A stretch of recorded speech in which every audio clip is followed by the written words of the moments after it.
ఎప్పుడైనా ఘోరమైన డబ్బులు లేకపోవడం పరిస్థితి మీకు వచ్చిందా? నో.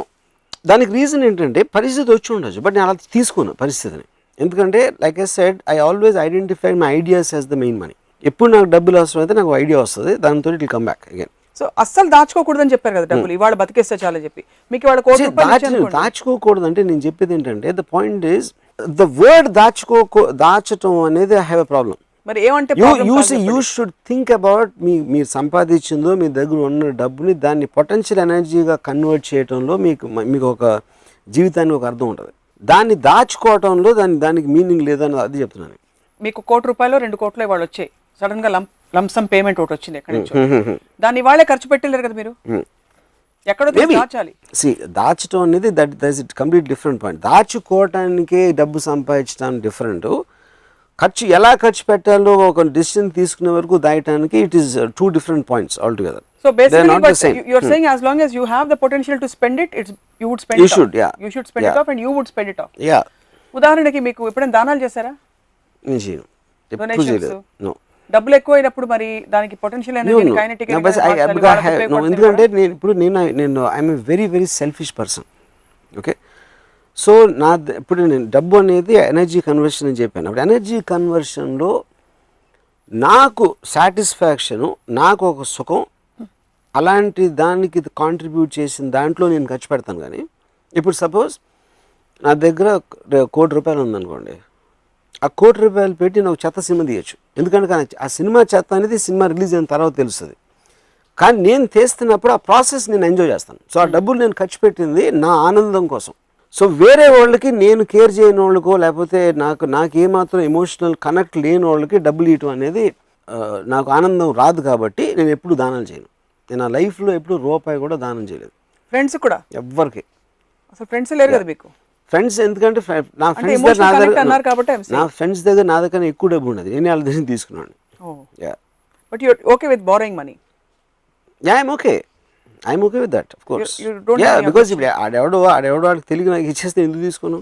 సో మనీకి అంత మీరు ఒక చాలా ఇంపార్టెన్స్ ఇస్తూనే you almost discarded it's over glorified this thing image. Importance అని దాని వర్డ్ ఏంటంటే, I understand the power of money.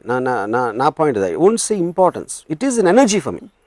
It makes things happen. అంటే ఇప్పుడు సపోజ్ నేను చెప్తున్నాను, నాకు మనీ అనేది డబ్బు ఉంటే మీకు టెరిఫిక్ మ్యూజిక్ సిస్టమ్ కొనుక్కుంటారు, మీరు బెస్ట్ ఇన్ ద వరల్డ్ అని కొనుక్కుంటారు.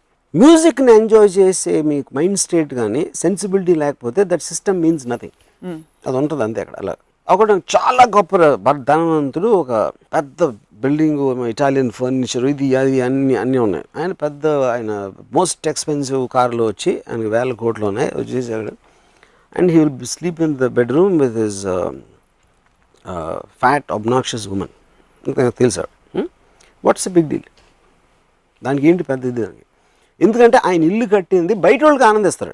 అది ఏ ఇల్లు ఉందరా ఆయన. కానీ ఎవరికైనా మీరు కొనుక్కున్న తర్వాత మ్యాక్సిమం 1 dayలో అలవాటు పడిపోతారు. మీ దగ్గర ఉంది కార్ అవ్వచ్చు, ఇల్లు అవ్వచ్చు, అది అవ్వచ్చు. దాని తర్వాత మీరు ఉండే మనుషులు, ఆ ఇంట్లో మీరు ఏం చేస్తున్నారు అనే దాంట్లోంచి ఒక ఆనందం వస్తుంది.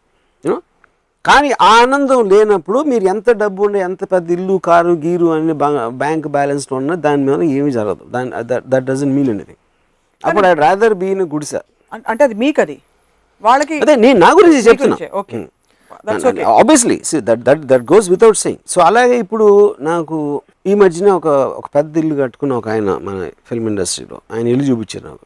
పైన 3rd floorలో terrific swimming pool, rooftop swimming pool ఉంది. నేను ఇప్పుడు స్విమ్మింగ్ పూల్లో 2 బికినీలో ఉన్న అమ్మాయి లేకపోతే పూల్కి అర్థమే లేదని చెప్పాను. ఇప్పుడు మీ భార్య ఫుల్ చీర కట్టుకుని ఇక్కడ కూర్చున్నారు, ఇక్కడ వేరుశనకాయలు అంటున్నారు, అది చేస్తాం. స్విమ్మింగ్ పూల్ ఏంటి దాని మీనింగ్? ఎందుకంటే తిప్పి ఎందుకంటే అమ్మాయి దగ్గరకు వస్తాయి. అమ్మాయి is one of the most beautiful things. అందుకని మీకు ఓకే. అదే నేను అడిగిన క్వశ్చన్ ఆయన కరెక్టే అన్నారు, అది నా పాయింట్. సో నా పాయింట్ ఏంటంటే, ఒక ఆర్ట్ అనేది ఒక ఫ్యాంటాస్టిక్ పూల్ 3rd floorలో పెట్టుకున్నారు, ఇది చేశారు, అది చేశారు. ఇదంతా కూడా మనకి వెస్ట్రన్ కల్చర్లోంచి అరువు తెచ్చుకోవాలి.